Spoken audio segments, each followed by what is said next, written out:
by the head of state. Your Excellency, Ambassador Volkan Bozkır, President of the General Assembly. Your Excellency, Mr. Antonio Guterres, Secretary General of the United Nations. Excellencies, distinguished delegates, I have the honor and the pleasure to introduce the pre-recorded statement by His Excellency, Mr. Jair Bolsonaro, President of the Federative Republic of Brazil.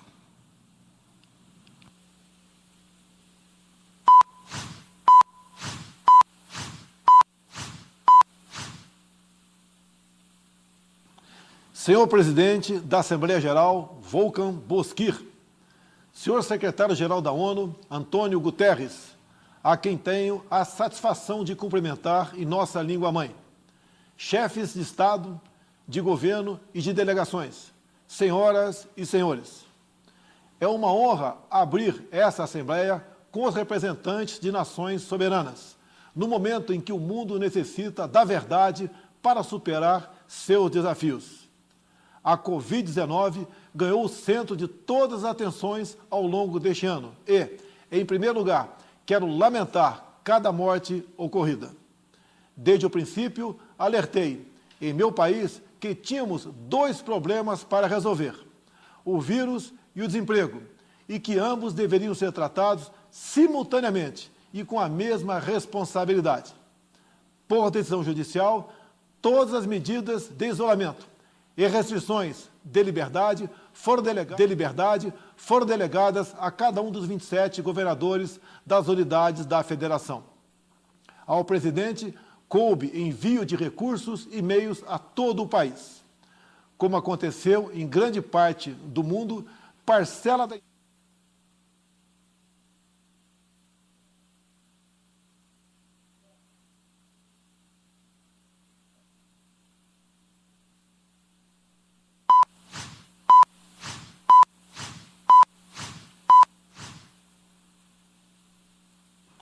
Senhor Presidente da Assembleia Geral, Volkan Bozkır, Senhor Secretário-Geral da ONU, Antônio Guterres, a quem tenho a satisfação de cumprimentar em nossa língua-mãe, chefes de Estado, de governo e de delegações, senhoras e senhores.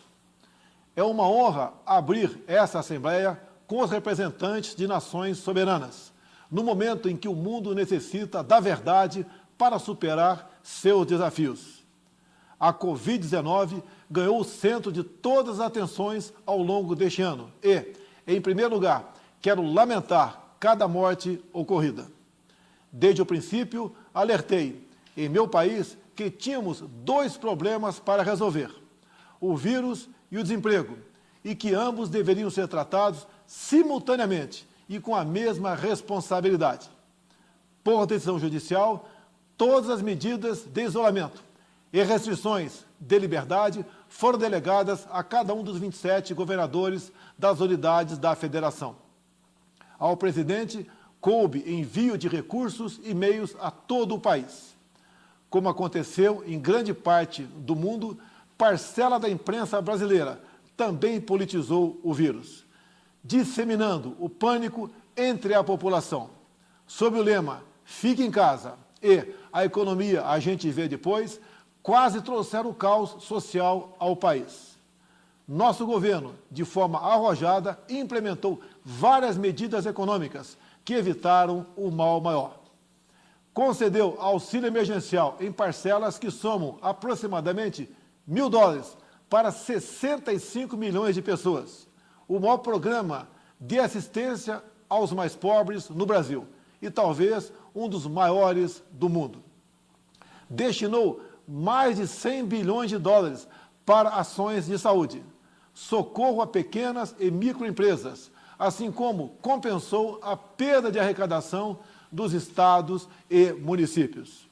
Assistiu a mais de 200 mil famílias indígenas com produtos alimentícios e prevenção à Covid. Estimulou, ouvindo profissionais de saúde, o tratamento precoce da doença. Destinou $400 milhões para pesquisa, desenvolvimento e produção da vacina de Oxford no Brasil.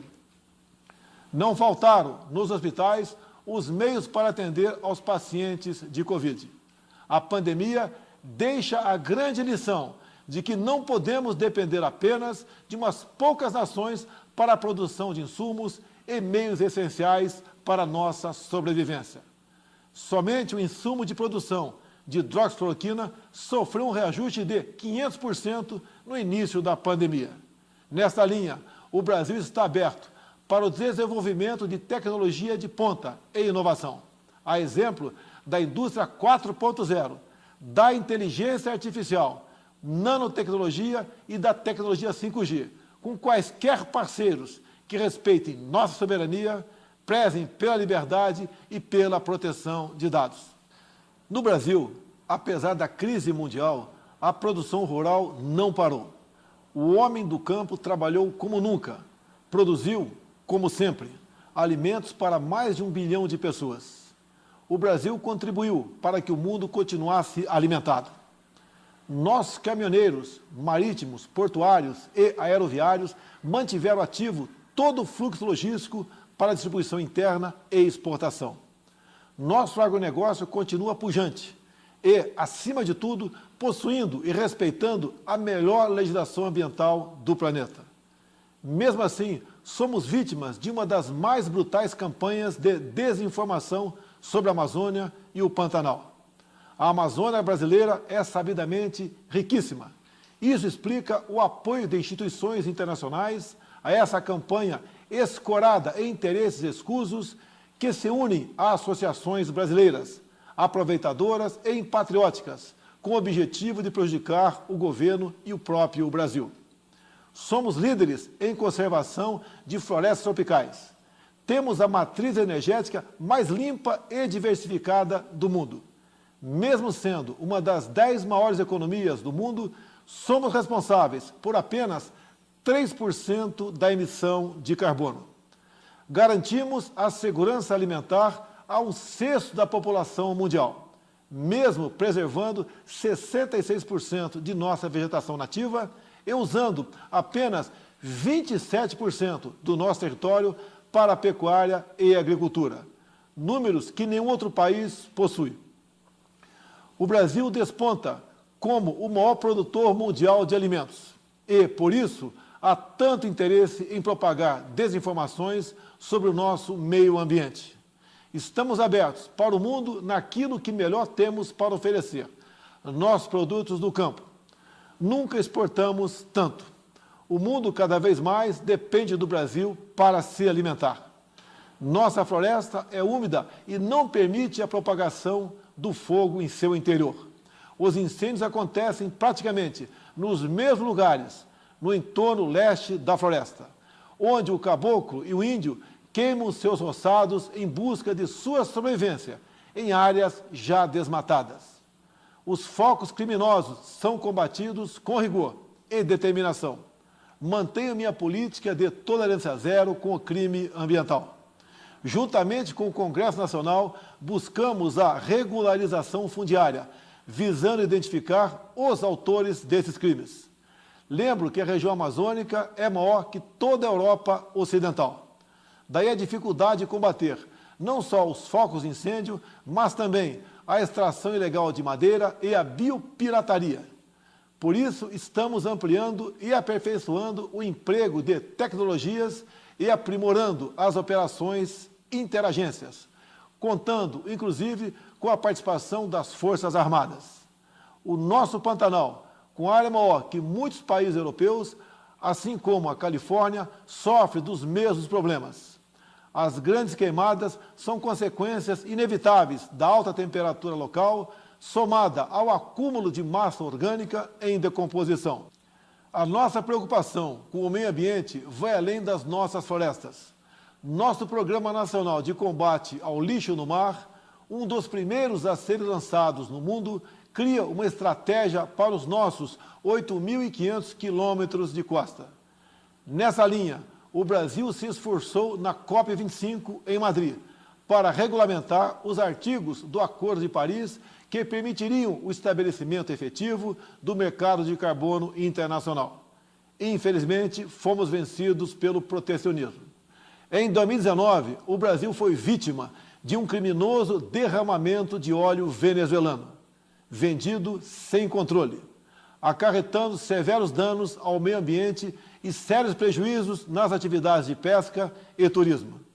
O Brasil considera importante respeitar a liberdade de navegação estabelecida na Convenção das Nações Unidas sobre o Direito do Mar.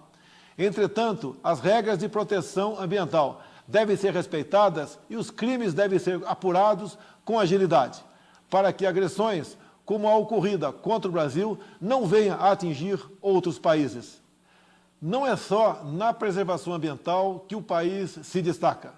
No campo humanitário e dos direitos humanos, o Brasil vem sendo referência internacional pelo compromisso e pela dedicação no apoio prestado aos refugiados venezuelanos, que chegam ao Brasil a partir da fronteira no estado de Roraima. A Operação Acolhida, encabeçada pelo Ministério da Defesa, recebeu quase 400 mil venezuelanos deslocados devido à grave crise política e econômica gerada pela ditadura bolivariana. Com a participação de mais de 4 mil militares, a Força-Tarefa Logística Humanitária busca acolher, abrigar e interiorizar as famílias que chegam à fronteira. Como um membro fundador da ONU, o Brasil está comprometido com os princípios basilares da Carta das Nações Unidas: paz e segurança internacional, cooperação entre as nações, respeito aos direitos humanos e às liberdades fundamentais de todos. Nesse momento em que a organização completa 75 anos, temos a oportunidade de renovar nosso compromisso e fidelidade a esses ideais. A paz não pode estar dissociada da segurança. A cooperação entre os povos não pode estar dissociada da liberdade. O Brasil tem os princípios da paz, cooperação e prevalência dos direitos humanos inscritos em sua própria Constituição e, tradicionalmente, contribui, na prática, para a consecução desses objetivos. O Brasil já participou de mais de 50 operações de paz e missões similares, tendo contribuído com mais de 55 mil militares, policiais e civis, com participação marcante em Suez, Angola, Timor-Leste, Haiti, Líbano e Congo. O Brasil teve 2 militares premiadas pela ONU na missão da República Centro-Africana, pelo trabalho contra a violência sexual. Seguimos comprometidos com a conclusão dos acordos comerciais firmados entre o Mercosul e a União Europeia e com a Associação Europeia de Livre Comércio. Esses acordos possuem importantes cláusulas que reforçam nossos compromissos com a proteção ambiental. Em meu governo, o Brasil, finalmente, abandona uma tradição protecionista e passa a ter, na abertura comercial, a ferramenta indispensável de crescimento e transformação. Reafirmo nosso apoio à reforma da Organização Mundial do Comércio, que deve prover disciplinas adaptadas às novas realidades internacionais. Estamos igualmente próximos do início do processo oficial de acessão do Brasil à OCDE.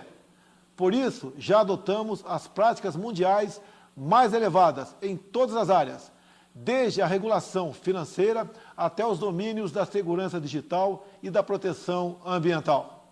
No meu primeiro ano de governo, concluímos a reforma da Previdência e, recentemente, apresentamos ao Congresso Nacional 2 novas reformas: a do sistema tributário e a administrativa.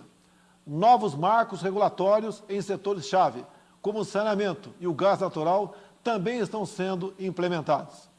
Eles atrairão novos investimentos, estimularão a economia e gerarão renda e empregos. O Brasil foi, em 2019, o 4º maior destino de investimentos diretos em todo o mundo. E, no primeiro semestre de 2020, apesar da pandemia, verificamos um aumento de ingresso de investimentos em comparação com o mesmo período do ano passado. Isso comprova a confiança do mundo em nosso governo. O Brasil tem trabalhado para, em coordenação com seus parceiros sul-atlânticos, revitalizar a zona de paz e cooperação do Atlântico Sul. O Brasil está preocupado e repudia o terrorismo em todo o mundo. Na América Latina, continuamos trabalhando pela preservação e promoção da ordem democrática como base de sustentação indispensável para o progresso econômico que desejamos. A liberdade é o bem maior da humanidade. Faço um apelo a toda a comunidade internacional pela liberdade religiosa e pelo combate à cristofobia. Também quero reafirmar minha solidariedade e apoio ao povo do Líbano pelas recentes adversidades sofridas. Cremos que o momento é propício para trabalharmos pela abertura de novos horizontes, muito mais otimistas para o futuro do Oriente Médio. Os acordos de paz entre Israel e os Emirados Árabes Unidos e entre Israel e o Bahrein, 3 países amigos do Brasil, com os quais ampliamos imensamente nossas relações durante o meu governo, constitui excelente notícia. O Brasil saúda também o plano de paz e prosperidade lançado pelo presidente Donald Trump, com uma visão promissora para, após mais de 7 décadas de esforços, retomar o caminho da tão desejada solução de conflito israelense-palestino. A nova política do Brasil de aproximação simultânea a Israel e aos países árabes converge com essas iniciativas, que finalmente acende uma luz de esperança para aquela região.